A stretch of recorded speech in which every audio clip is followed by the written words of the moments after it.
everyone, it's Amanda from Simple Life of a Frugal Wife, and today we're talking about how to be the frugal friend and not feel awkward.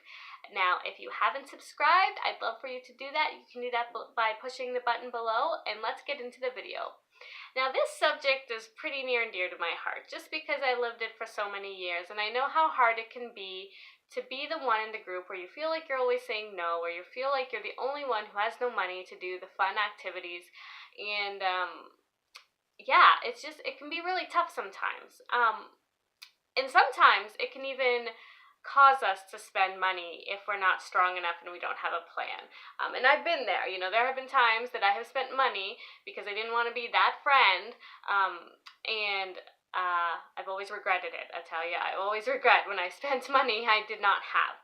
So today I want to share with you some points that I have learned over the years of what has worked for me and worked for my husband and I to maintain friendships, but not spend money.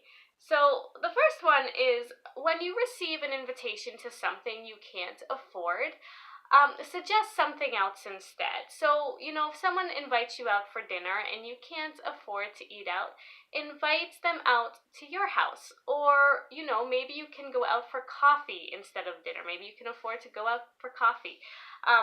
Or even just go for a walk, or go for a trail walk, or go hang out by the lake. There's many other options. So, and also when it's a good friend, they should understand, and we shouldn't have to feel embarrassed or humiliated if we can't afford what they're suggesting. So consider suggesting an alternative that does not cost as much money or is free. The next one is to say no to the invite, but to make arrangements to connect with that friend or those friends later. Now, this works really well if you've been invited to something where it's a group activity, because we can't expect them to change their plans just so we can be included. So if it's a group and they've invited you somewhere, just decline the invitation, but then think of an alternative to invite them to so that you can do something together. And again, same thing, could be dinner at your house or just an afternoon at your house. It could be out for a walk on the trail. You guys can just hang out as a group separately from that invitation. So just doing that extra part to make sure you're still connecting with those friends, even if you can't make it out to everything. The third one is to explain to your friends and family why you're saying no. This is a lot easier when we're close to the people. It's really hard if we don't know them that well. We may not want to share all those details, but if they are close to you, I encourage you to explain why you're saying no. Explain that you're trying to live within your means. You're trying to have healthy finances, and in order to do that, you need to say no. If they're good friends, more than likely they will be very understanding, and they won't fault you for it. So just, explain to them the reasons you're saying no. The fourth is, if you're struggling to afford gift exchanges, suggest that you draw names if it's a bigger group. Now, this is a really tricky area to navigate. I don't face it as much anymore because I'm not out in the workforce, but it seems to be a common thing in workforces where there's so many gift exchanges, and those can be really difficult. So if you're in that kind of situation and you feel confident enough, you can suggest that you would pull names instead of exchanging gifts, needing to buy gifts for like a number of people. I know many families who do this, and I think it's awesome, especially as we get older and we're not kids ourselves. Pulling names with our family, with our parents, and our siblings works really, really well. And I know lots and lots of people who just really find this takes a lot of stress off of them during the holidays. So consider suggesting this when you're involved in a gift exchange. The fifth is that you need to accept that some friends are just not going to understand. Anyone who's lived a frugal life can probably relate and think of at least one story where you tried to explain to your friends that you couldn't do things, and you even tried to go into details why, and they just didn't get it. and they were frustrated or even mad. And sometimes we just have to be okay with that. It's not our issue, it's theirs really, and we just, we can only do what we can, which is explaining and, saying no to keep within our means. That's the most important thing, is you want to live within your means. And so sometimes, people just aren't going to get it, and that's okay. The next one is not to make your friends guilty about spending money. I think this is really, really important.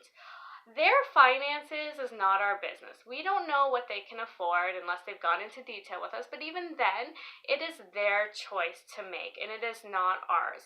And living frugally doesn't mean making others feel guilty for the way that they are spending money. Just keep your eyes on your own paper, right? So that's a big thing in maintaining friendships is, you can explain that you can't afford something, or you're living within your means, or you're budgeting, or you're trying to pay off debt, but explain it in a way that is not pointing the finger and telling them that they are wrong for the choices they are making. Because they're not, generally. It's their business and not ours, and so we don't need to worry about the financial choices they're making, because we just need to focus on our own. The next one is to find like-minded frugal friends. So I'm not suggesting that you give up, if you have friends who spend a lot of money, I'm not suggesting that you give up those friendships unless for some reason you need to for other reasons. But it really helps when you have a group of like-minded friends.